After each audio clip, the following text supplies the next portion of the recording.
Halo teman-teman, pada video pembelajaran kali ini kita akan belajar tentang perintah-perintah dasar pada Cisco Packet Tracer. Langsung saja kita mulai. Pada video pembelajaran sebelumnya kita sudah praktek switch dan juga router. Nah teman-teman, ini semua bisa disebut sebagai jaringan komputer. Langsung saja klik router lalu pilih tab CLI. Nah tab CLI ini pada switch juga ada ya teman-teman. Lalu nanti muncul tulisan router dengan tanda lebih besar.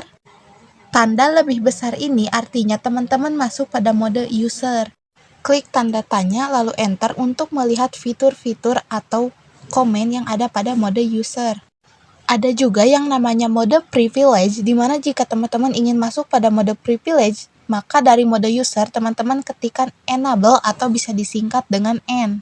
Lalu enter, jika sudah ada tanda pagar berarti teman-teman sudah masuk pada mode privilege.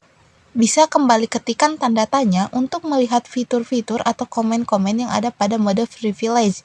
Di sini tentunya lebih banyak, namun pada mode user maupun privilege kita tidak bisa mengubah konfigurasi. Jika ingin mengubah konfigurasi, maka teman-teman harus masuk pada mode global configuration.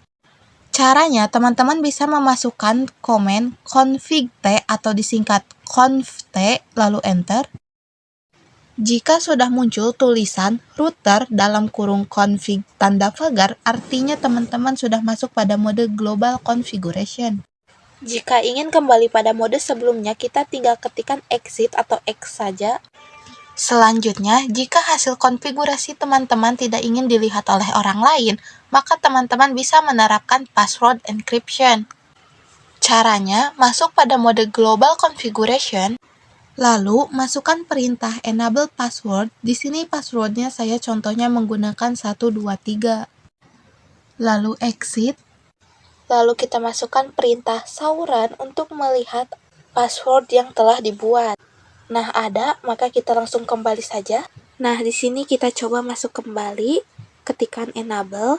Nah, lalu sudah ada ya, kita harus mengisi password. Kita tinggal tulis saja, tidak akan terlihat, lalu enter. Kita sudah kembali masuk pada mode privilege. Kita masuk pada global configuration. Nah, lalu di sini kita akan mencoba membuat password yang lebih aman. Jadi, ketika kita mengetikkan komen sauran, password tersebut akan disamarkan. Lalu masukkan perintah enable secret. Di sini contohnya passwordnya saya menggunakan Cisco. Lalu enter. Lalu saya kembali exit. Lalu exit lagi. Setelah itu kita coba lagi masuk pada mode privilege dengan memasukkan password yang baru yaitu Cisco. Lalu kita ketikkan sauran untuk melihat password. Nah, di sini password yang Cisco itu disamarkan ya teman-teman, jadi lebih aman. Yang password 123 kita bisa juga samarkan teman-teman, yaitu dengan cara pertama masuk dulu kepada global configuration, lalu teman-teman masukkan perintah service password encryption, lalu bisa kembali exit, lalu kita lihat lagi passwordnya dengan mengetikkan sauran. Nah teman-teman, password 123 sudah disamarkan, namun tetap pada password ini kurang aman. Teman-teman coba copy, lalu buka browser, lalu cari Cisco Password Encryption. Nah, di sini saya pilih yang paling atas saja. Teman-teman bisa paste kode yang tadi kita copy, lalu klik submit. Nah, di sini sudah ketahuannya teman-teman passwordnya 1, 2, dan 3. Nah, selanjutnya kita akan mencoba perintah N pada tab CLI. Langsung saja masuk pada mode privilege dan di sini kita masukkan passwordnya yaitu Cisco. Lalu kita masuk pada mode global configuration. Pada mode global configuration di sini kita coba masukkan komen interface FA0/0. Nah, mungkin teman-teman ada yang bertanya, apa sih itu interface FA0/0? Nah, yang pada layar ada yang FA itu merupakan tempat keluar masuknya data atau port yang terhubung. Kita masukkan komen X dan di sini kita masih dalam global configuration, maka kita ketikkan X sekali lagi agar bisa kembali pada mode privilege. Lalu bedanya dengan perintah N adalah kita masuk dulu pada mode global configuration, lalu kita coba lagi masuk pada interface FA0/0. Di sini saya invalid 2 kali karena saya salah memasukkan perintah atau salah huruf, maka ulangi lagi. dan kita masukkan perintah N, yang perintah N itu fungsinya agar kita bisa langsung masuk pada mode privilege tanpa mengexit 2 kali. Selanjutnya, kita akan mencoba mengkonfigurasi IP address di router seperti pada video sebelumnya, tetapi menggunakan tab CLI, teman-teman. Jika pada video sebelumnya kita mengkonfigurasi IP address di router itu pada tab config lalu fast ethernet, maka kali ini kita akan menggunakan tab CLI. Kita langsung hapus saja routernya, lalu kita tambahkan lagi routernya, lalu kita langsung saja sambungkan dengan kabel. Langsung saja masuk pada router, lalu pada tab CLI, dan di sini kita langsung saja masuk pada mode global configuration. Nah, karena di sini masih berwarna merah, maka kita nyalakan terlebih dahulu agar berwarna hijau. Kita masuk dulu pada interface FA0/0, lalu kita bisa memasukkan command no shutdown. Nah, kita bisa lihat pada layar, dari yang tandanya berwarna merah berubah menjadi warna hijau yang artinya sudah menyala. Langkah selanjutnya, lakukan konfigurasi yang sama pada interface FA0/1.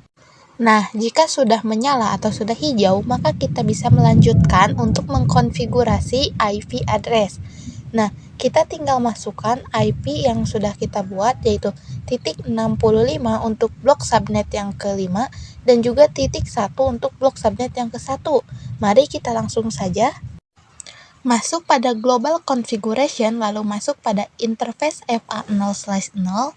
Lalu kita masukkan IP address-nya, yaitu dengan cara ketikkan IP spasi address spasi 192.168.10.65 spasi 255.255.255.240.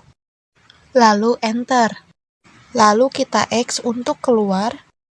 Nah, lalu teman-teman bisa melakukan langkah yang sama untuk mengkonfigurasi yang interface FA0/1 dengan IP.1, yaitu yang blok subnet pertama.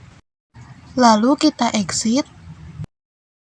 Langkah selanjutnya, teman-teman bisa memasukkan IP gateway ini pada setiap PC, yaitu di default gateway.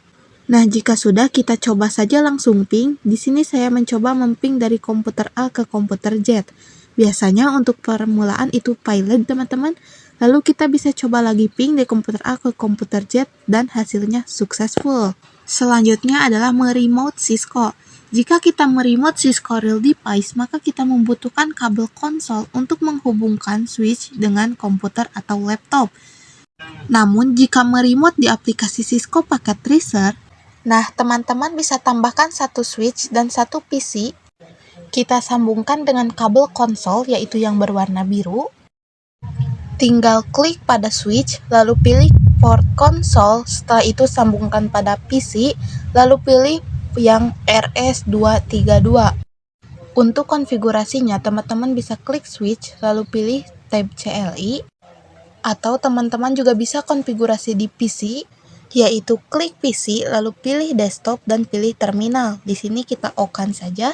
Nah, mau di PC atau di switch sama saja ya teman-teman, tapi di sini saya tidak akan mengkonfigurasinya. Oke teman-teman, sampai jumpa pada video selanjutnya.